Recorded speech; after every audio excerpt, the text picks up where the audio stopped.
Hi friends, எல்லாரும் எப்படி இருக்கீங்க? இன்னைக்கு மோகனாஸ் கிச்சன்ல எள்ளு பூரண கொழுக்கட்டை எப்படி செய்யறதுன்னு பார்க்கலாம். இந்த கொழுக்கட்டை ரொம்ப டேஸ்டா இருக்கும். அதே நேரத்துல விநாயகருக்கு ரொம்ப பிடிச்ச ஒரு கொழுக்கட்டை. இந்த சுவையான எள்ளு பூரண கொழுக்கட்டை செய்யறதுக்கு முதல்ல ஒரு பவுல்ல 1 கப் அளவுக்கு கொழுக்கட்டை மாவு சேர்த்துக்கலாம்.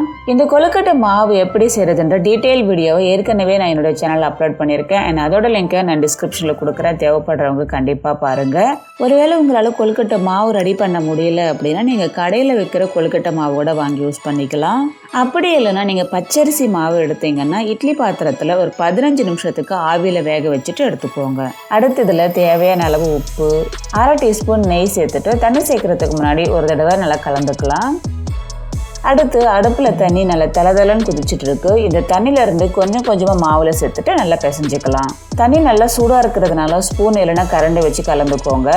இந்த அளவுக்கு கலந்ததுக்கு அப்புறமா மாவு சூடாக இருக்கும் இல்லையா, அதனால அதை க்ளோஸ் பண்ணிட்டு ஒரு 10 நிமிஷத்துக்கு அப்படியே இருக்கட்டும். கை பொறுக்கிற அளவுக்கு சூடு குறைஞ்ச உடனே கை வச்சு நல்லா பிசையலாம். இந்த நேரத்தில் நம்ம கை வச்சு மாவு பிசையும் போது கண்டிப்பாக கையில் ஒட்டும். அதனால் ஒரு 2 டீஸ்பூன் அளவுக்கு எண்ணெயை இதில் சேர்த்துட்டு பிசைஞ்சிக்கலாம். எண்ணெயை சேர்த்து பிசைஞ்சதுக்கு அப்புறமா பாருங்க, கொஞ்சம் கூட கையில் மாவு ஒட்டவே இல்லை. நாம் எந்த பதத்தில் மாவு செஞ்சோன்னா கொழுக்கட்டை ரொம்ப நேரத்துக்கு சாஃப்டாக இருக்கும். இப்போ கொழுக்கட்டைக்கு மேல் மாவு ரெடியாக இருக்குது. அடுத்து எள்ளு பூரணம் செய்கிறதுக்காக அடுப்பில் ஒரு கடாய் வச்சுருக்கேன். இதில் 1/2 கப் அளவுக்கு எள்ளு சேர்த்துக்கலாம். நான் இன்னைக்கு கருப்பெள்ளு தான் எடுத்துருக்கேன். உங்களுக்கு வேணும்னா வெள்ளை எள்ளு கூட எடுத்துக்கலாம். பாருங்க, எள்ளு நல்லா வெடிக்க ஆரம்பிச்சிருக்கு. அவ்வளோதான், போதும். நம்ம ஸ்டவ் ஆஃப் பண்ணிடலாம். இதை எடுத்து ஒரு பிளேட்டில் சேர்த்துக்கலாம். இது நல்லா ஆனதுக்கு அப்புறமா மிக்ஸி ஜாரில் சேர்த்துருக்கேன். 2 சுத்துக்கு அரைச்சிட்டு எடுத்துக்கலாம். பாருங்க, எள்ளு நான் 2 சுத்துக்கு அரைச்சி எடுத்துருக்கேன். அடுத்து இதில் 1/4 கப் அளவுக்கு வெல்லம் சேர்த்துக்கலாம். 1/2 கப் எள்ளுக்கு 1/4 கப் வெல்லம் கரெக்டாக இருக்கும். அடுத்து இதில் 2 டேபிள் ஸ்பூன் அளவுக்கு தேங்காய் சேர்த்துட்டு இதை திரும்பவும் அரைச்சிட்டு எடுத்துக்கலாம். பாருங்க, நம்முடைய எள்ளு பூரணம் சூப்பராக ரெடி ஆயிடுச்சு. இதை எடுத்து ஒரு பவுலில் சேர்த்துக்கலாம். பாருங்க, நமக்கு மாவு ரெடியாக இருக்குது, பூரணமாக ரெடியாக இருக்குது. அடுத்து நம்ம கொழுக்கட்டை செய்கிறதுக்கு முன்னாடி கையில் கொஞ்சமாக எண்ணெய் தடவிக்கலாம். நம்ம பிசைஞ்சு வச்சிருக்கிற மாவுல இருந்து கொஞ்சமாக எடுத்துக்கிட்டு இதை நல்லா உருண்டையாக செஞ்சதுக்கு அப்புறமா உள்ளங்கையில் வச்சுட்டு இந்த மாதிரி அழுத்திக்கோங்க. இந்த மாவு எடுத்து நீங்கள் லேசாக ஓரங்களை அழுத்திக்கிட்டே வந்தீங்கன்னா நல்ல கப்பு மாதிரி வரும். இதில் நம்ம பூரணத்தை வச்சுக்கலாம்.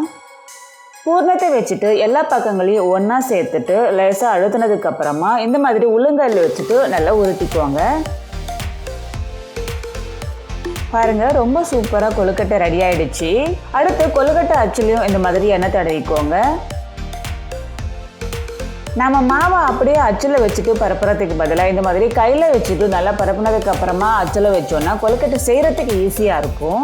இந்த மாதிரி செஞ்சதுக்கு அப்புறமா அச்சில் மாவு வச்சுட்டு ஓரங்களெல்லாம் நல்லா அழுத்திக்கோங்க. நடுவில் கொஞ்சம் மாவு திக்காகவே இருக்கட்டும். அப்போ தான் நம்ம க்ளோஸ் பண்ணும்போது பின்னாடி பக்கம் விரிசல் விழாமல் இருக்கும். இதில் நம்ம பூரணத்தை வச்சுக்கலாம். இந்த மாதிரி க்ளோஸ் பண்ணிவிட்டு நல்லா அழுத்திக்கோங்க. எக்ஸ்ட்ரா மாவு அதுவே தனியாக கட்டாயி வந்துடுச்சு பாருங்க. அப்படி வரலனாலும் எக்ஸ்ட்ரா மாவை நீங்கள் எடுத்துருங்க. பாருங்க, நம்ம கொழுக்கட்டை அச்சில் செஞ்ச கொழுக்கட்டையும் ரொம்ப சூப்பராக வந்திருக்கு. இந்த மாதிரி எல்லா கொழுக்கட்டையுமே செஞ்சதுக்கு அப்புறமா அடுத்து இதை வேக வைக்கிறதுக்காக அடுப்பில் ஒரு இட்லி பாத்திரத்தை வச்சு அதில் தண்ணி ஊற்றி வச்சிருக்கேன். இதில் இட்லி தட்டு வச்சுக்கலாம். இந்த இட்லி தட்டில் நம்ம செஞ்சு வச்சிருக்கிற கொழுக்கட்டையை வச்சுட்டு இட்லி பாத்திரத்தை க்ளோஸ் பண்ணதுக்கு அப்புறமா மிதமான சூட்டில் 10 நிமிஷத்துக்கு வேக விடலாம். 10 நிமிஷத்துக்கு அப்புறமா பாருங்க, கொழுக்கட்டை நல்லா வெந்துடுச்சு. இதை உடனே எடுத்தீங்கன்னா இட்லி தட்டில் ஒட்டும். அதனால 5 நிமிஷத்துக்கு அப்படியே ஆற விடலாம். அவ்வளோதாங்க, ரொம்ப டேஸ்டியான விநாயகர் சதுர்த்தி ஸ்பெஷல் எள்ளு பூரண கொழுக்கட்டை ரெடி ஆயிடுச்சு. இந்த கொழுக்கட்டையை நீங்கள் வீட்டில் ட்ரை பண்ணி பார்த்துட்டு எப்படி இருந்துச்சுன்னு மறக்காம கமெண்ட்ல சொல்லுங்க. இந்த மாதிரி நிறைய கொழுக்கட்டை ரெசிபிஸை பார்க்க நம்முடைய சேனலை இது வரைக்கும் சப்ஸ்கிரைப் பண்ணாதவங்க சப்ஸ்கிரைப் பண்ணுங்க. இந்த ரெசிபி உங்களுக்கு பிடிச்சிருந்துச்சுன்னா உங்களை ஃப்ரெண்ட்ஸுக்கும் ஷேர் பண்ணுங்க. அது கூடவே இந்த வீடியோவை லைக் பண்ணி சப்போர்ட் பண்ணுங்க. மீண்டும் அடுத்த வீடியோவில் சந்திக்கிறேன். பாய்.